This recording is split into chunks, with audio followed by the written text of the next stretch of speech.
Preventing terrorism on American soil.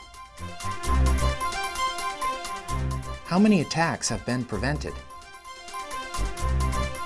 Well, this is a really interesting question. How many times have terrorists tried to attack the United States since 9/11? And the remarkable thing is people don't seem to know that answer, and people are stunned when they look at it. And we just basically went through and looked at the publicly available information and just added them up, and we counted 19 conspiracies where the federal government has gone in, accused somebody of a terrorist act, and then arrested them.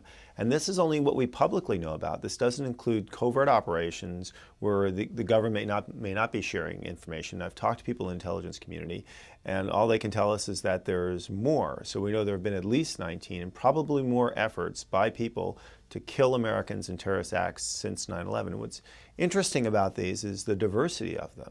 I mean, we know that America is a harder target than it was before 9/11 because we're not seeing the kind of methodical conspiracies like we saw Al-Qaeda do to launch the planes in the attacks on Washington and New York.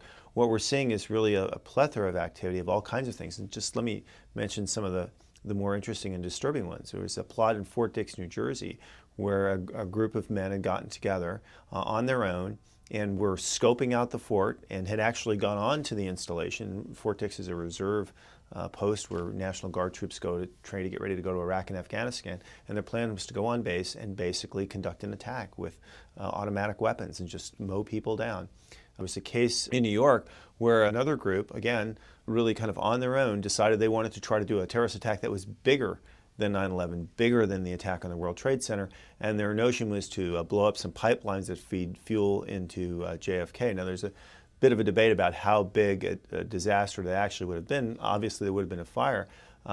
Even if a lot of people hadn't killed, if they had done that, definitely would have stopped air traffic to a halt in that area. And JFK is the hub of the entire national network. So at the very least, that would have cost billions. And the other interesting case worth noting is there was one in Wyoming where an individual had decided he was going to attack some refineries, which is in the middle of the United States, which is something people don't normally think of as a terrorist target. So what these tell us is that there isn't kind of the monolithic threat that we saw before 9/11 from Al-Qaeda. It tells us the United States is a harder target, but it also tells us that there's a real terrorist threat out there that we really have to worry about. Where do we go from here?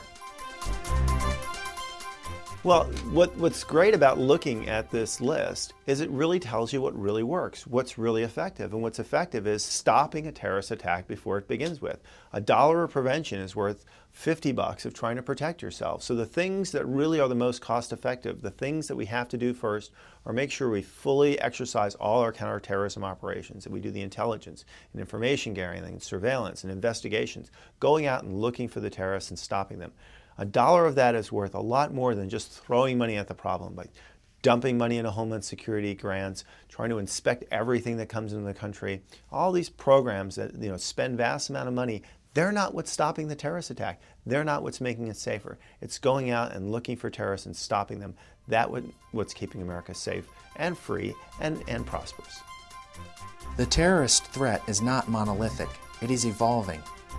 At least 19 alleged terrorist attacks have been stopped. Preventing terrorism requires good surveillance and intelligence gathering methods.